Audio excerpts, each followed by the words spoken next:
Hi there. This week we're talking about global worship and local impact. It's something that is very close to my heart.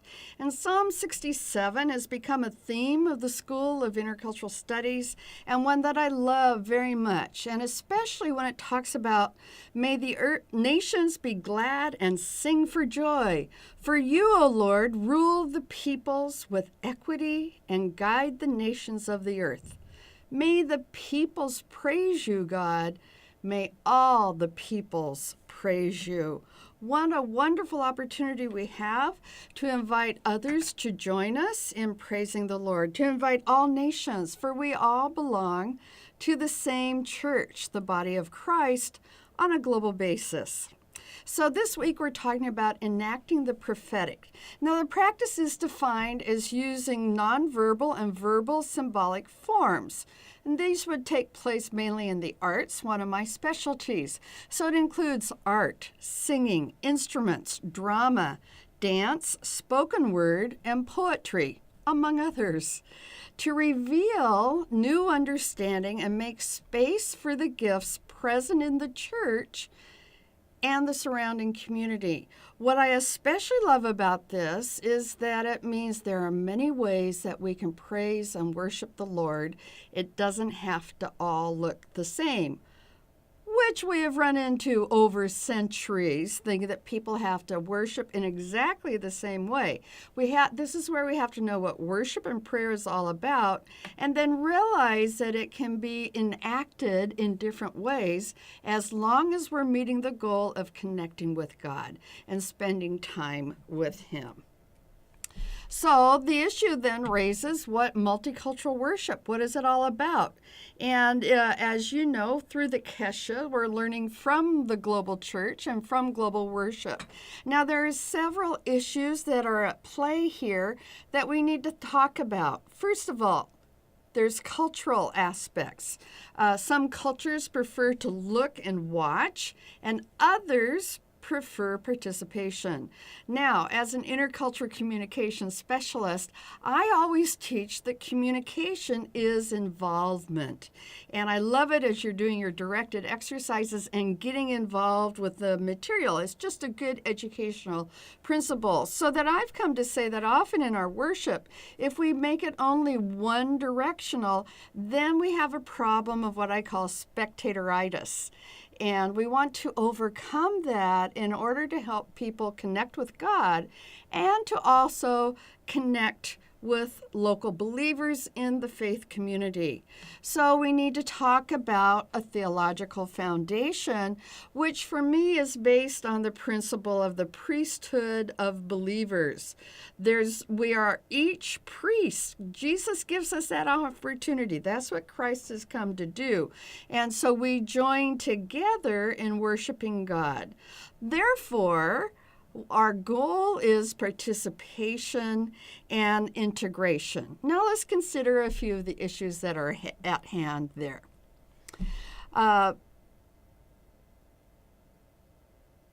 The gospel is like a seed, and you have to sow it.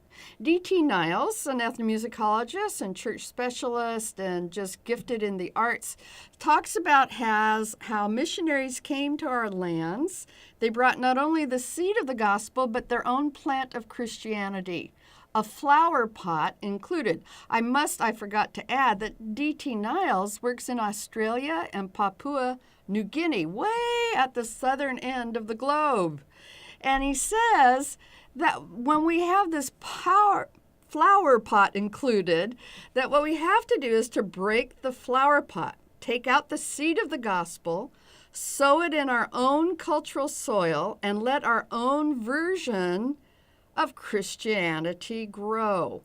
My colleague and friend from Ghana says that he found that many people are saying, well, the missionaries brought the gospel to West Africa, but it came wrapped in a plastic bag. The bread was wrapped in a plastic bag, and we couldn't get to the bread.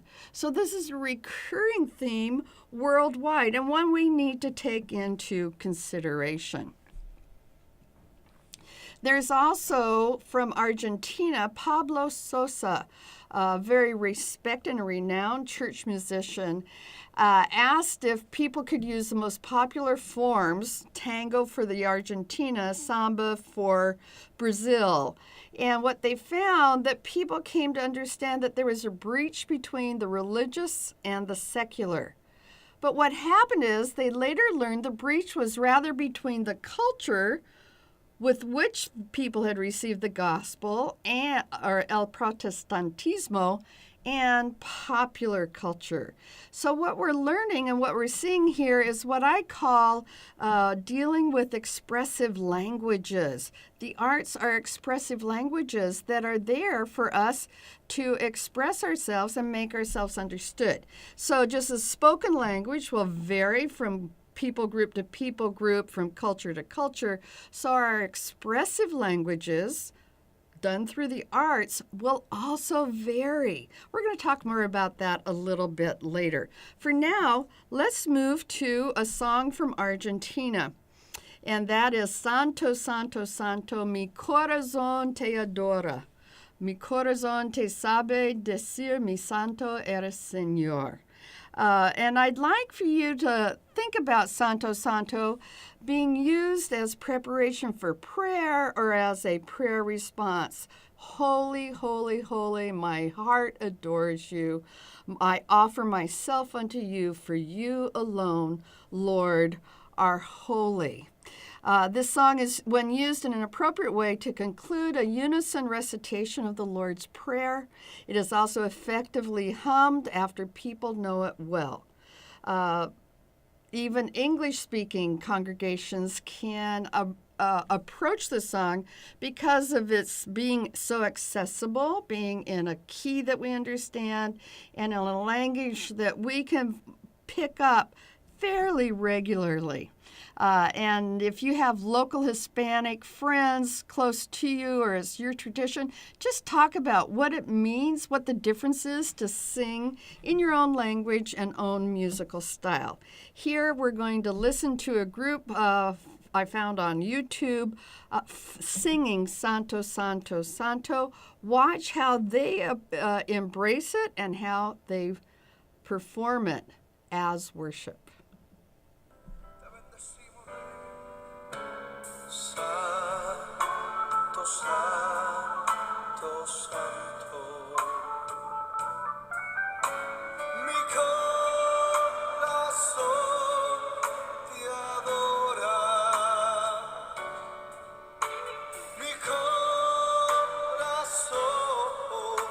sabe decir santo, santo eres tú. Vamos, dile en voz alta, santo.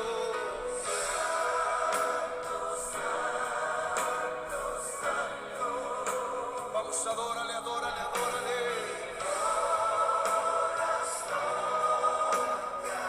Te adora el Rey, te adora Dios.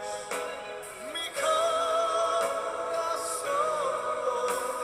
sabe decir santo es. And there we have just a view of the global church at worship, especially in Latin American context. What do we learn from our brothers and sisters in our local communities?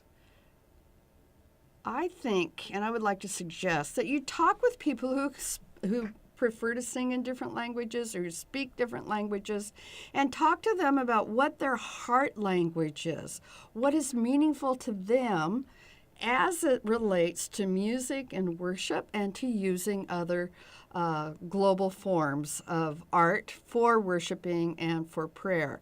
And you can start with, could you please share with me and help me to know, complete the following sentence. In my community, it's not worship unless. And I think you'll be delighted and surprised to hear the different ways that people love to express their adoration to the Lord. This brings up a very old adage that I speak about all the time that I teach in my classes. And we often say music is a universal, complete the sentence, usually say language. What I'd like to suggest is that music is a universal phenomenon, but it's not understood worldwide. It depends on the cultural context. And I have several audio clips here. Let's listen to this one. See what you think it is.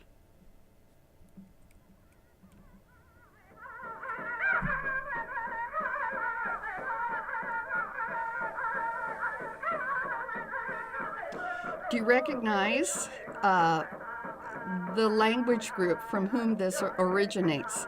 This is a Sioux grass dance song, and when people who were not Native Americans first came to the States, they had no understanding what it meant, and they very often misinterpreted what it was really all about. Let's see. Now, let's move on to the next one, if I can find it here, and listen to this. Here's something from West Africa.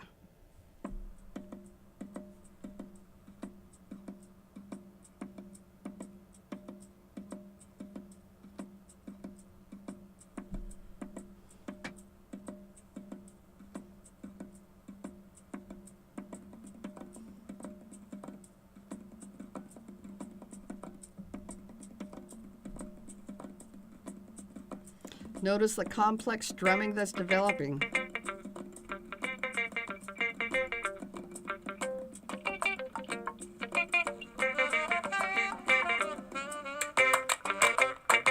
Hey!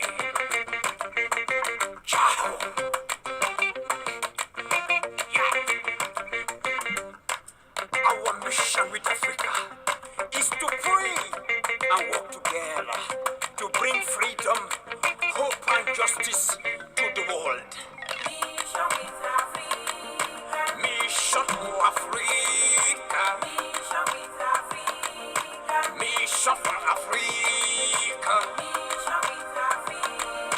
Mission in Africa. Mission with Africa. Mission for Africa.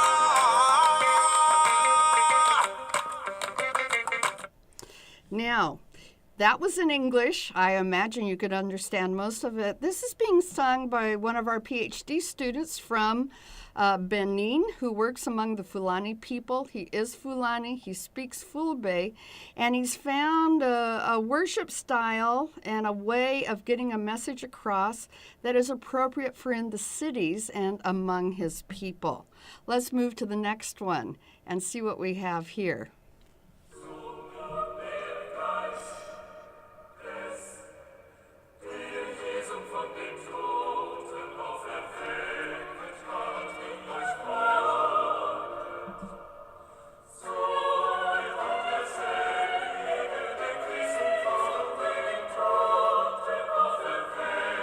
That style is familiar to many of us, especially those of us who are interested in classical music.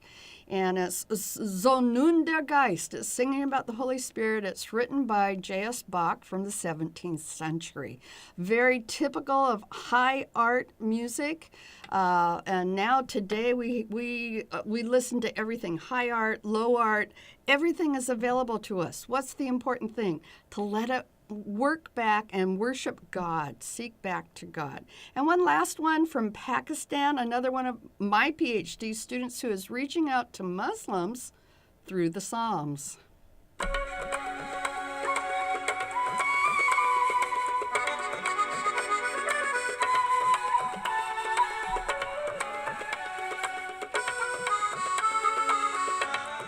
Right off, you know it's not Western.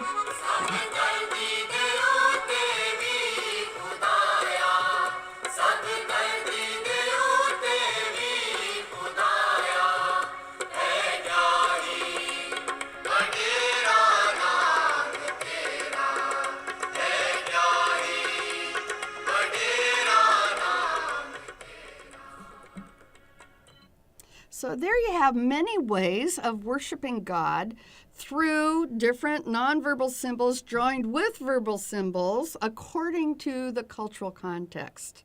So what I prefer to say, music is universal, and music and the arts are attached to meaning, to people. That means the context determines so much of what is understood. So at the heart of this, and what's important to realize, is that for many, music is a major vehicle of communication. We have people who do not read. More up to 70% of the world's people do not read or write, and they receive a lot of their communication through music and the arts, which are also used in worship. They also form their identity. It becomes very important for recognizing that God is for each language group when we employ and speak and use their songs and cultural art forms. And that means, in the end, ultimately, it's critical in prayer, in worship, and in terms of communicating who Jesus Christ is and allowing and fostering people connecting with God. So, I'd like for you to take a minute, just stop and think about embodied worship and prayer. What are key issues in music that concern you? What are some of the things that you've thought about while we were going through this particular lecture? And I'd like you to think of that in terms of the following: the arts as languages of worship. That means we can employ music, dance, drama, the novel, film, the visual. Makoto Fujimura and the film Silence, you see what happens in Japan and the misunderstanding of what is taking place in the 16th century when Portuguese travelers were traveling to Japan in the Age of Discovery. Also, it makes a difference when working with Syrian and Iraqi refugees, and the use of group and art therapy become important in helping people work through their issues and breaking through barriers so that they can understand who Jesus is and that he is for them. So let me finish up with one final challenge to you. I'd like to suggest, just for fun and when you have an opportunity, I'd like to suggest that you try writing a praise rap. This is a suggestion to help you think through some of the issues and where the variety can come in and how things can be changed up. In writing a praise rap, take declarative and descriptive praise items that are important to you, transform them in the Hodaya form that we've talked about in this course, and say, I thank you because you did this, God. I thank you because you are. And create a beginning praise rap. Share it with your family, share it in your small group, and just think about some of the cultural aspects in doing that are important. So let me close with a rap from Korean students, or Korean worshipers, I should say.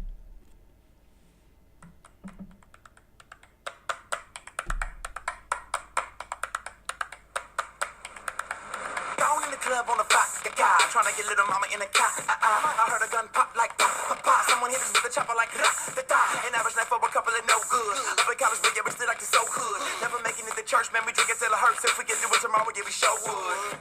When you're sitting in your room and you're feeling like a fool, cause you got a couple STDs. Singing partners on the news, cause they thought that he was cool, now they about to put him 6 feet deep. When I'm really at my lowest and I'm feeling kinda hopeless, everybody gotta hate on me. Shame on me, cause the blame's on me. But hallelujah, the Lord showed his grace on me. He saved me, was on my way to hell with a full tank. I don't care what them boys think, cause what I'm on is a sure thing. Stacking their money up like it's Legos. See that some repairing all of the pesos. They never be satisfied, man, I try this aloud. The only hope you gotta turn in the head, so yeah. And there you have it. I'm sure there are a number of issues and questions that have been raised, and I think I'll address some of those in the next lecture video. Thank you, and the Lord bless you.